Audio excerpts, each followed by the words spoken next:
Hey everyone, and welcome back to the channel.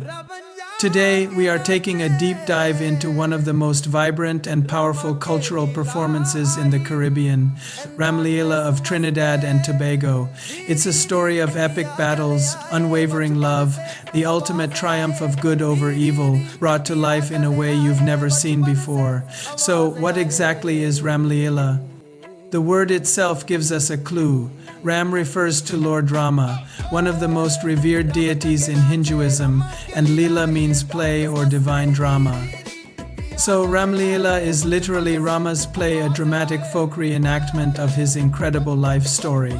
This story comes from the ancient Hindu epic, the Ramayana. For those who aren't familiar, the Ramayana is a foundational text, a sweeping saga that has shaped culture and values for thousands of years. It tells the story of Prince Rama of Ayodhya. We follow his miraculous birth, his deep love and marriage to the beautiful Princess Sita, and his unjust 14-year exile into the forest with Sita and his devoted brother, Lakshmana.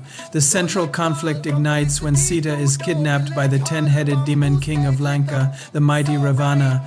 This act sets in motion a chain of epic events. Rama, aided by an army of monkeys and bears, led by the powerful devotee Hanuman, embarks on a quest to rescue Sita.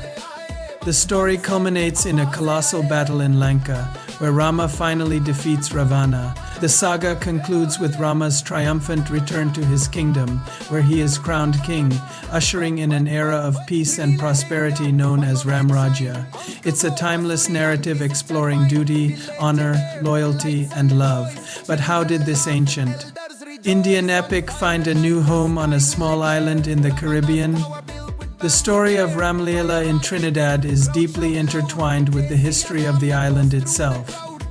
It begins in the 19th century, specifically in 1845, when the first ships carrying indentured laborers from India arrived in Trinidad. These individuals were brought over by the British to work on the sugar plantations after the abolition of slavery. They faced immense hardship, a long and perilous sea journey, harsh working conditions, and the challenge of building a new life in a completely foreign land. But amidst the struggle, they held on to what was most precious, their culture and their faith. They brought with them their songs, their rituals, their stories, and their religious traditions. And among the most cherished of these was the Ramayana and the tradition of Ramleela. The early days, these performances were simple, held in the barracks and villages where the Indo-Trinidadian community lived. They were a way to connect with their heritage, to pass down their values to their children, and to find strength and hope in the story of Rama's victory over adversity. Over generations, what began as a memory of a distant homeland took firm root in the Caribbean soil. It absorbed local influences, adapted to a new context, yet managed to preserve the sacred heart of the epic. Today, Ramleela in Trinidad is a spectacle to behold. It's not just a play. It's a massive community event, a festival that brings entire villages together. The celebrations typically take place annually in the weeks leading up to Diwali, the Hindu festival of lights. If you're in Trinidad during this time, you'll find Ramleela happening in open-air fields, or what locals call savannas and recreation grounds, especially in areas with large Indo-Trinidadian populations like Felicity, Pinal, and Deeb. The performance itself is not a one-night affair. It unfolds over approximately 10 consecutive nights. Each night is dedicated to a different chapter, or Leela, of Rama's life. The first night might depict his divine birth and childhood. Subsequent nights would dramatize his marriage to Sita, his departure into exile, the dramatic abduction of Sita, the search for her, and the massive battles. This episodic structure builds anticipation, drawing the audience deeper into the story night after night. The final night is the grand climax. This is when the epic battle between Rama and Ravana reaches its peak. It culminates in the defeat of the demon king and the moment everyone has been waiting for, the burning of Ravana's effigy. This is a truly spectacular sight. A massive towering figure of Ravana, often intricately crafted from bamboo, paper, and cloth, and stuffed with fireworks, is set ablaze. As the flames consume the effigy, the crowd erupts in cheers. This act is profoundly symbolic. It represents the destruction of evil, the restoration of righteousness, or dharma, and the cleansing of negativity.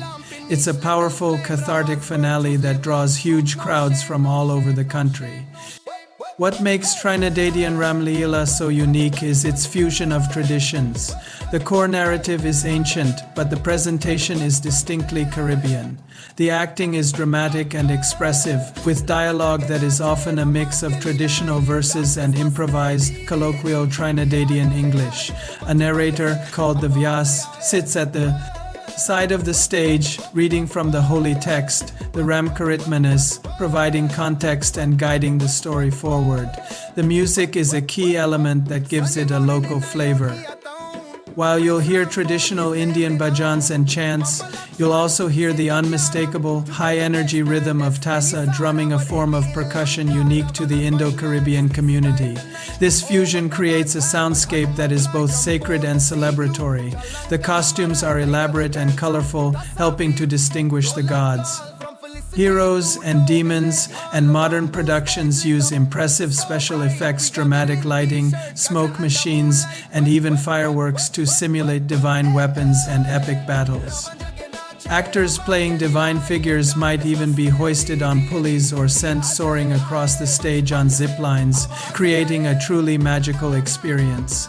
But Ramleela is more than just what happens on stage. The grounds themselves transform into a vibrant Mela, a festival or fair. Surrounding the performance area, you'll find food stalls selling delicious Trinidadian street food, from doubles and foolery to corn soup. There are vendors selling traditional crafts, religious items, and toys for the children. It becomes a social gathering, a place for families to meet, for communities to bond, and for people of all backgrounds to come and experience a unique piece of Trinidadian culture. Although its roots are in the Hindu faith, Ramleela in Trinidad has evolved into a national cultural phenomenon. It's a testament to the resilience of a people and the power of storytelling.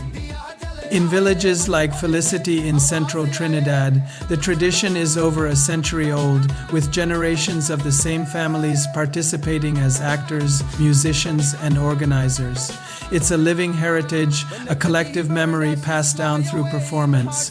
Ramleela teaches us about the enduring human struggle between light and darkness, and the unwavering belief that goodness, righteousness, and truth will always prevail. It's a story that, while ancient, continues to resonate deeply in our modern world. It's a celebration of community, faith, and the vibrant cultural tapestry of Trinidad and Tobago. So, if you ever get the chance to visit Trinidad during the Diwali season, make sure you seek out a Ramleela performance. It's an unforgettable experience that engages all the senses and speaks directly to the heart. Thanks so much for watching. If you enjoyed this journey into the world of Ramleela, please give this video a thumbs up.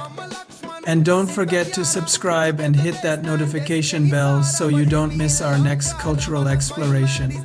Let me know in the comments if you have ever witnessed a Ramleela performance and what it was like. See you in the next video.